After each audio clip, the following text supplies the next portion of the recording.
भगवान श्री कृष्ण कहते हैं, भगवान हर कठिन परिस्थिति में यही नाम है जो हमें हल देता है। व्यक्ति जाता है, भगवान की पूजा करता है, आराधना करता है, पाठ पढ़ता है, मंदिर में जाता है, घंटी बजाता है, भगवान को उठाता है और फिर आरंभ होते हैं सारे प्रश्न। हे भगवान, मेरे साथ ऐसा क्यों हो रहा है? क्यों मेरे ही जीवन में इतना दुख है? मैं कैसे इसका सामना करूं? मुझे क्यों ये इतना दुख भोगना पड़ रहा है? हे भगवान, मैं क्या करूं? मेरी सहायता कीजिए, कोई मार्ग दिखाइए। चलिए मैं आपसे प्रश्न करता हूं, मंदिर में जाने का प्रयास करने से पूर्व क्या आपने अपने जीवन में उतना प्रयास किया जितना उस समस्या को दूर करने के लिए आवश्यक था? दूसरा प्रश्न, भगवान को उठाने से पूर्व क्या आपने स्वयं को जगाया? क्या आपने आलस त्यागा? तीसरा प्रश्न, भगवान को पूछने से पूर्व क्या आपने स्वयं से पूछा कि मैं क्यों इसमें असफल हो रहा हूं? यदि नहीं तो सर्वप्रथम ये कीजिए, आपको आपके हर प्रश्न का उत्तर मिल जाएगा, हर संकट का निवारण मिल जाएगा। कहीं और नहीं, स्वयं में झांक कर देखिए, प्रयास कीजिए, स्वयं को जगाइए, आप सफल अवश्य होंगे, क्योंकि वो परमात्मा, वो परमेश्वर, वो परम ब्रह्म आप में भी तो बसा है। भगवान श्री कृष्ण कहते हैं, एक सूखे पत्ते को देखिए, ये कभी एक डाली पर हुआ करता था, हरा भरा, तने को पोषण देता था, किंतु जैसे ही ये सूख गया, जैसे इसने पोषण देना बंद कर दिया, इसे गिरा दिया। अब आप कहेंगे, यही तो सच है, यही तो संसार का कड़वा सत्य है। ये संसार तभी तक आपको अपने साथ रखता है जब तक आप स्वयं को उपयोगी बनाए रखते। मैं ये नहीं कहूँगा कि ये झूठ है, ये अवश्य कहूँगा कि ये संपूर्ण सत्य नहीं। संपूर्ण सत्य ये है, यदि आप चाहें तो सदा सदा के लिए संसार को पोषण दे सकते हैं, और सदा सदा के लिए संसार आपको अपने साथ रख सकता है। कैसे? इसी सूखे पत्ते का उदाहरण आपको देता हूँ। ये सूखा पत्ता पहले पिसेगा, तत्पश्चात वर्षा के साथ मिलेगा, फिर खाद बनेगा, फिर उसी वृक्ष की जड़ों में समा जाएगा, एक नवंकुर को जन्म देगा। तो आप सोचिए, आपको अपने जीवन के साथ क्या करना है?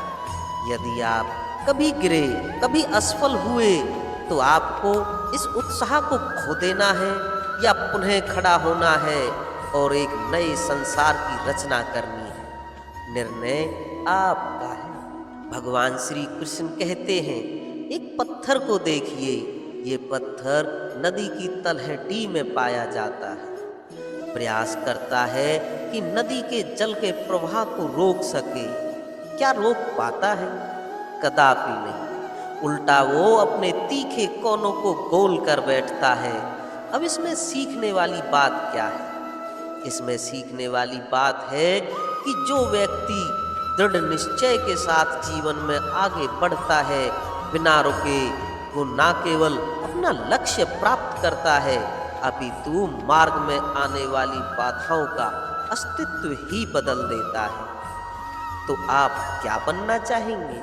वो व्यक्ति जो बाधाओं को चीर के आगे बढ़ता है, या वो व्यक्ति जो किसी और के मार्ग में बाधा बनता है और अपना अस्तित्व ही खो बैठता है?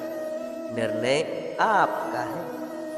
भगवान श्री कृष्ण कहते हैं, समय अत्यंत कठोर स्वामी। आपने कई लोगों को ये कहते हुए सुना होगा कि मेरे पास इतना समय नहीं है, इस कार्य में तो अत्यधिक समय लग जाएगा, इसके विषय में सोचने के लिए मुझे समय ही चाहिए।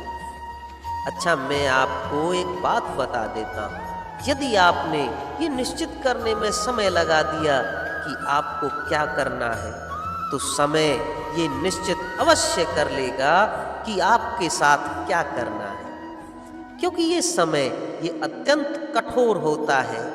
जब तक आपके साथ है इसका आदर करना सीखिए, इसका सम्मान करना सीखिए, इसका सदुपयोग करना सीखिए। और यदि ऐसा नहीं हुआ तो इस समय को, स्वयं को और आपको बदलने में अधिक समय नहीं लगेगा। भगवान श्री कृष्ण कहते हैं ठोकर। इस जीवन में, संसार में ठोकर लगने के पश्चात हमारे हाथ जो भी होता है वो छूट जाता है, जो बनता है वो टूट जाता है। किंतु क्या ये सत्य है? आपको एक बात बता देता हूँ, ठोकर खाकर गिरने के पश्चात संसार की कोई भी वस्तु भले ही हाथ से छूट जाए, सफलता अवश्य आती है। चाहे कितनी भी बुरी तरीके से आप गिरे हो, ठोकर खाई हो, भविष्य अवश्य बनता है। क्योंकि ये ठोकर असफल है, ये कठिनाइयाँ ये हमें ऐसे निखारती हैं जैसे अग्नि स्वर्ण को। इसलिए जीवन में केवल आगे बढ़ते जाइए, दृढ़ निश्चय के साथ आगे बढ़ते जाइए और ठोकर खाकर गिरने से कभी भयभीत मत होइएगा, क्योंकि ये आने वाली सफलता का संकेत है। और सफलता तभी मिलेगी जब आप गिरोगे, जब आप पुनः उठोगे और जब आप पुनः जीवन में आगे बढ़ोगे। भगवान श्री कृष्ण कहते हैं प्रेम, घृणा दोनों समान शब्द हैं। कैसे? देखिए, दोनों में 2.5 अक्षर है। दोनों वो भाव हैं जो हमारे मन से जुड़े हैं, और दोनों भाव से जुड़े व्यक्ति हमारे लिए महत्वपूर्ण हैं। अंतर बस इतना है कि प्रेम को मिलता है सम्मान और घृणा को मिलती है अपेक्षा। ऐसा क्यों? क्योंकि प्रेम वो भाव है जहाँ व्यक्ति सब कुछ दे देना चाहता है, सब कुछ हार जाना चाहता है। वहीं घृणा ऐसा भाव है जहाँ व्यक्ति सब कुछ पा लेना चाहता है, सब कुछ जीतना चाहता है।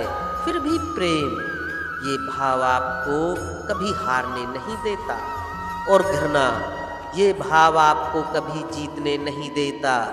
अब आप क्या करेंगे? एक ही जीवन है, घृणा के साथ व्यतीत करेंगे या प्रेम के साथ? अब निर्णय आपका है। भगवान श्री कृष्ण कहते हैं, चलिए एक प्रश्न करता हूँ, किसी व्यक्ति से पूछिए, क्या वो मूर्ख, आलसी, अविवेकी, असफल इन नामों से स्वयं की पहचान करवाना चाहेगा? नहीं। किसी से पूछिए, क्या आप मूर्ख हो? नहीं। या आप असफल हो? नहीं। अविवेकी हो? नहीं।